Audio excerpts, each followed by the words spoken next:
नमस्कार। कक्षा 10 के लेसन जैव प्रक्रम में आज हम जानेंगे मानव में पोषण के बारे में। मानव जैव प्रक्रम का अति महत्वपूर्ण भाग है मानव में पोषण। विभिन्न क्रियाओं को करने के लिए हमें ऊर्जा की आवश्यकता होती है, जिसके लिए हम भोजन ग्रहण करते हैं। फिर किस प्रकार शरीर इस भोजन से ऊर्जा प्राप्त करता है, यही सब क्रियाएं कहलाती हैं पोषण, जिसे मानव शरीर में पाचन तंत्र के द्वारा संपादित किया जाता है। मानव पाचन तंत्र मुख्य रूप से निम्नलिखित क्रियाओं का संपादन करता है: भोजन का अंतर्ग्रहण, भोजन का पाचन, पचित भोजन का अवशोषण, अवशोषित भोजन का स्वांगीकरण और अपचित भोजन का बहिक्षेपण या निष्कासन। मानव पाचन तंत्र में आहार नाल और पाचक ग्रंथियां होती हैं। आहार नाल मुख से गुदा तक फैली एक लंबी नली है। मुख, ग्रसनी, ग्रास नली, इस तरह मुख से गुदा द्वार तक फैली एक लंबी नली है आहार नाल। और मानव के पाचन तंत्र में 3 प्रकार की ग्रंथियां होती हैं। सबसे पहली मुख में खुलने वाली लार ग्रंथियां, उसके पश्चात शरीर की सबसे बड़ी ग्रंथि यकृत और अग्नाशय, ये 3 पाचक ग्रंथियां होती हैं। 2 होठों से घिरा मुख मुख गुहा में खुलता है। मुख गुहा में भोजन का स्वाद लेने के लिए मांसल जीभ, भोजन को काटने, चीरने, चबाने के लिए दांत और पाचन में मदद करने के लिए लार ग्रंथियां होती हैं। मुख गुहा के पीछे कीपनुमा ग्रसनी होती है और यह एक लंबी ग्रास नली से जुड़ी होती है। ग्रास नाल थैलेनुमा भाग आमाशय से जुड़ी रहती है। एक लंबी कुंडलित रचना, जिसे क्षुद्रांत्र कहा जाता है, आमाशय के बाद रचना है। और इसका प्रारंभिक भाग, क्षुद्रांत्र का प्रारंभिक भाग जो आमाशय से यू आकार की रचना बनाता है, इसे ग्रहणी कहा जाता है।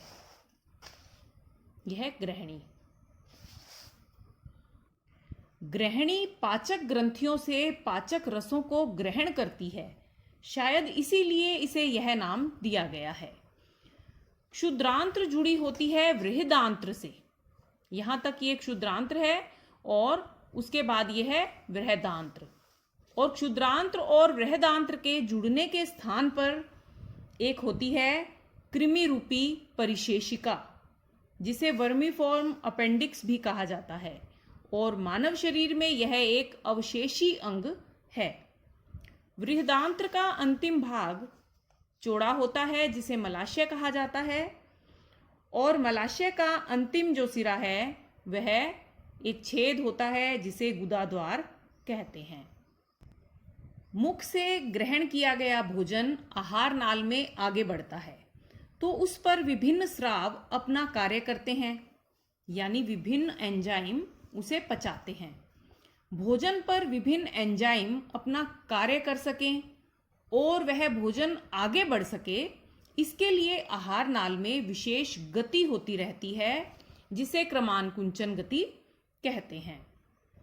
भोजन पर कौन कौन सी यांत्रिक और रासायनिक क्रियाएं होती हैं, आओ हम इसे जानते हैं।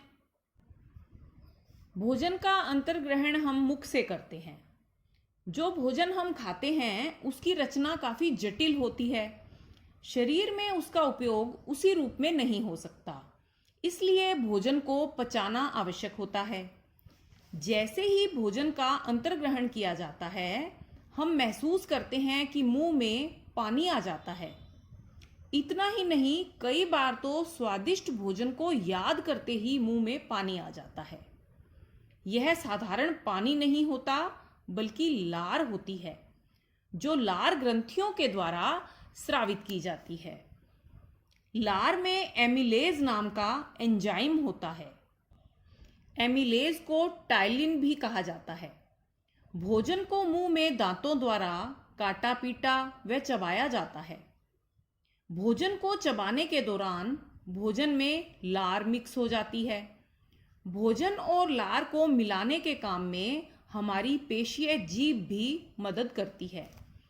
लार में उपस्थित एमिलेज एंजाइम भोजन में उपस्थित स्टार्च को सरल अणुओं शर्करा में तोड़ता है। स्टार्च जो है ये जटिल कार्बोहाइड्रेट है और शर्करा सरल कार्बोहाइड्रेट है। इसके बारे में विस्तार से आप भोजन के अवयव वाले वीडियो में जान सकते हैं।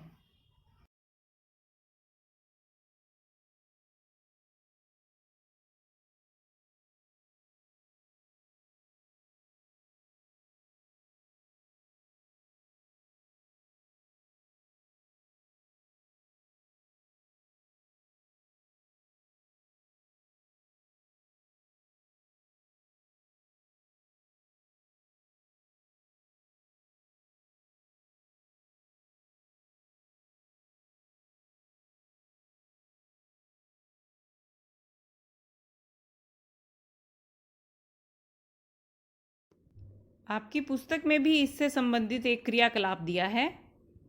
1 ml मंड का घोल जो कि 1% हो 2 परखनलियों A और B में डालिए। यानी कि आपको मंड का घोल लेना है 1 ml और जिसकी सांद्रता हो 1%। यानी अगर हम 100 ml पानी लेते हैं तो उसमें 1 ग्राम स्टार्च पाउडर डालेंगे।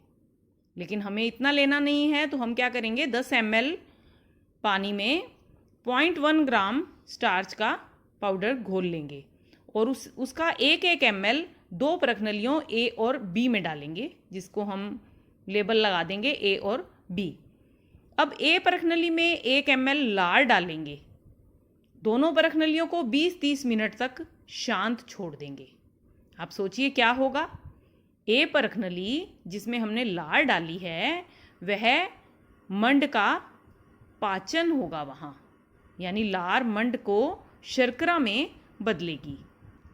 और B परखनली के अंदर स्टार्च का घोल ही रहेगा, मंड का घोल ही रहेगा।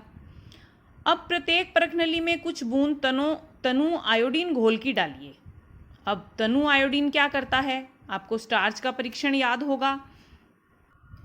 स्टार्च परीक्षण के लिए जब स्टार्च के साथ आयोडीन का तनु विलयन डाला जाता है तो बैंगनी नीला रंग बनता है। तो A और B 2 परखनलियों में किसमें यह रंग आएगा? A में नहीं आएगा, क्योंकि A में लार डाल दी गई जिससे स्टार्च का पाचन हो गया और शर्करा में वह स्टार्च बदल गया। जबकि B परखनली में स्टार्च था, उसमें जब तनु आयोडीन घोल डालेंगे तो बैंगनी नीला रंग आएगा। इससे हमें क्या पता लगा कि हमारा जो मंड था उस पर लार ने क्रिया की है, जिससे A परखनली में स्टार्च नहीं रहा और B में स्टार्च की उपस्थिति रही। यानी इससे यह भी सिद्ध हुआ कि लार में उपस्थित एंजाइम स्टार्च का पाचन करता है और इस पाचन से शर्करा बनती है। इसका पता आप एक साधारण से प्रयोग से लगा सकते हैं। इसके लिए आपको चाहिए सिर्फ 1 कोर गेहूं की रोटी या 1 चम्मच पके हुए चावल या थोड़ा सा पका हुआ आलू। इसे आप मुंह में 7-8 मिनट तक चबाइए। क्या होगा, जो फीका टेस्ट था गेहूं का, चावल का या आलू का, वो 7-8-10 मिनट के बाद बिल्कुल मिठास में बदल जाएगा। ऐसा आप करके देखिए। यानी उसकी जो मंड होगी इन पदार्थों की, यानी जो स्टार्च होगा इन पदार्थों के अंदर, उसका हमारे मुंह में उपस्थित एमिलेज एंजाइम के द्वारा पाचन हो जाएगा और मुंह मिठास से भर जाएगा, यानी शर्करा बन जाएगी।